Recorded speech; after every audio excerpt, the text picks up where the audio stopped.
जैसा कि हम सब जानते हैं कि हमारा यूनिवर्स एक्सपेंड हो रहा है और ये एक्सपेंशन एक्सेलरेट हो रहा है और इसकी रफ्तार बढ़ती ही जा रही है। इसकी एक्सपेंशन का कारण ये डार्क एनर्जी है।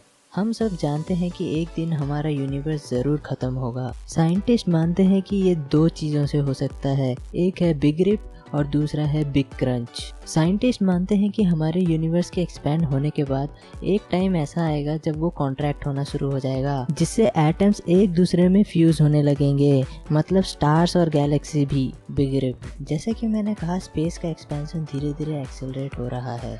एक टाइम ऐसा आएगा जब वो लाइट की स्पीड से भी ज़्यादा तेज़ होगा। इससे क्या होगा कि हमारा स्पेस और टाइम बीच में से ही फट जाएगा, जिसको बिग रिप कहा गया है। तो दोस्तों, आप मुझे कमेंट करके बताएं कि इन दोनों थियरीज़ में से सबसे ज़्यादा होने के चांसेस किसके हैं, और अगर आपके पास कोई तीसरी थियरी है तो वो भी आप ज़रूर कमेंट करके बताएं।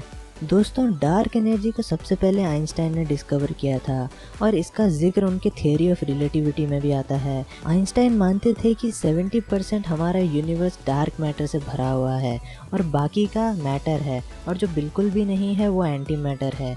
एंटी मैटर के ऊपर हम किसी और दिन बात करेंगे, किसी और वीडियो में। फिलहाल बात करते हैं डार्क एनर्जी के बारे में। अगर हमको डार्क एनर्जी को अच्छी तरह से समझना है, पहले पता करते हैं डार्कनेस के बारे में।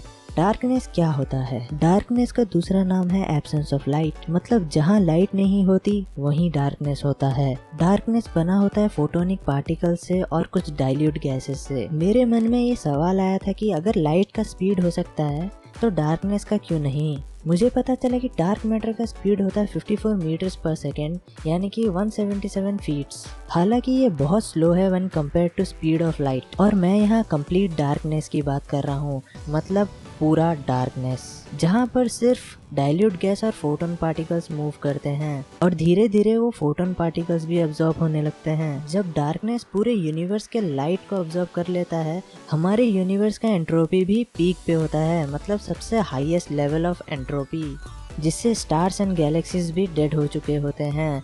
सिर्फ डार्कनेस होता है। अब हम बात करते हैं, क्या डार्कनेस लाइट से पहले आया था? ये तो वैसा हो गया जैसे पहले मुर्गी आई थी या अंडा। सोचने वाली बात है, लेकिन मैं आपको बता दूं कि सबसे पहले आया था डार्कनेस, क्योंकि जहां लाइट नहीं होता वहीं होता है डार्कनेस। सपोज आप एक ऐसे कमरे में बैठे हैं जहाँ पर लाइट है और सडनली लाइट चली जाती है, इसका मतलब वहाँ पे डार्कनेस पहले से ही मौजूद था, और वो बाय नेचर है। जैसे सोलर सिस्टम में सन सोर्स का काम करता है। अब मैं आपको डार्कनेस की प्रॉपर्टीज बताऊंगा। डार्कनेस उस ब्लैक होल की तरह है जिसमें लाइट भी अब्सॉर्ब हो जाता है, मतलब लाइट भी नहीं बच पाता। ऐसा इसलिए होता है कि डार्कनेस लाइट के फोटॉन्स को धीरे धीरे अब्जॉर्ब कर लेता है, जिससे लाइट डिम होने लगती है और डार्कनेस बढ़ता रहता है। क्या ये डार्कनेस की प्रॉपर्टी हमारे रियल लाइफ में भी कुछ इम्पैक्ट करती है? जी हाँ, ये इम्पैक्ट करती है। डार्कनेस ह्यूमन बॉडी से भी लाइट एनर्जी अब्जॉर्ब कर सकता है, जिससे हमारी बॉडी धीरे धीरे कमजोर पड़ने लगती है और ठंड बढ़ जाती है, जिससे शिवरिंग भी हो सकती है। और जैसे ही सन निकल आता है, ये सब कुछ नॉर्मल हो जाता है। डार्कनेस हमारे ह्यूमन साइकोलॉजी पे भी असर करता है। ये बिल्कुल एक ड्रग की तरह काम करता है, जिसे डेविल्स ब्रेथ कहा जाता है। अगर ये ड्रग आपके अंदर चली जाए तो आपको हैलुसिनेशन होने लगते हैं, अजीबोगरीब चीजें दिखना।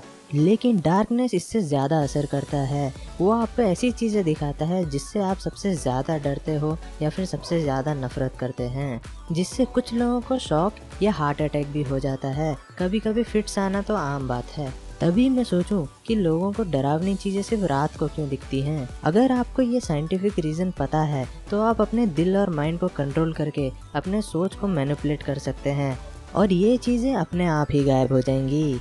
तो दोस्तों, ये वीडियो मैंने डार्कनेस के ऊपर बनाया था। अगले वीडियो में हम देखेंगे कि डार्क मैटर क्या होता है। अगर आपको मेरी ये वीडियो पसंद आई तो इसको लाइक और शेयर ज़रूर करें। साथ ही साथ अगर आपके पास कोई फन फैक्ट है या फिर कोई साइंटिफिक रीज़न तो आप चाहते हैं कि मैं उसके ऊपर वीडियो बनाऊं, तो आप मुझे कमेंट सेक्शन में ज़रूर बताएं। मैं आपको मिलूंगा अपने अगले वीडियो में। तब तक के लिए आप अपने आसपास सफाई बनाए रखें। पीस।